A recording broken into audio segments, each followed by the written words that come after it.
சொன்னோம். கடவுள் சாட்சியாக நான் சொல்வதெல்லாம் உண்மை. உண்மையை தவிர வேறில்லை.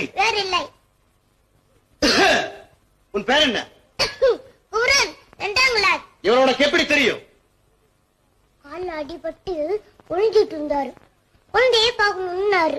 நான் தேடிட்டாருன்னு சொல்லி வீட்டுக்கு கூட்டிட்டு போனேன். வீட்டுக்கு கூட்டிட்டு போக சொல்லி அவரோட எப்படி மிரட்டினார் சொல்லு. அவர் ஒண்ணும் மிரட்டல, நீங்க தான் மிரட்டுறீங்க. சரி, சுந்தரமூர்த்திக்கும் இவருக்கு ஏன் சண்டை வந்தது? அதையும் வந்ததோ என்ன சுட்டுருவேன்னாரு. அவர் தடுத்து சண்டை போட்டாரு. அந்த நேரத்துல அங்க யார் இருந்தாங்க? இவரு, அந்த ஆளு, நானு, சாமி, அப்புறம்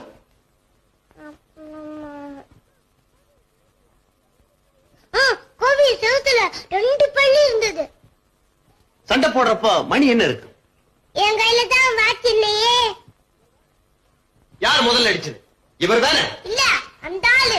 அப்போ அந்த ஆளுகிட்ட இருந்த துப்பாக்கிய இவர் வாங்கிட்டாருல? நேர பார்த்த மாதிரி சொல்றீங்களே. இல்ல, நான் சொல்றேன் இவரு தான் வாங்கிட்டாருன்னு.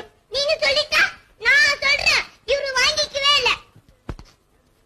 இவர் ஆனர் குழந்தையிடம் இப்படி கேள்வி கேட்டு குழப்புவதை நான் ஆட்சேபிக்கிறேன். நேரில் கண்டதை அப்படி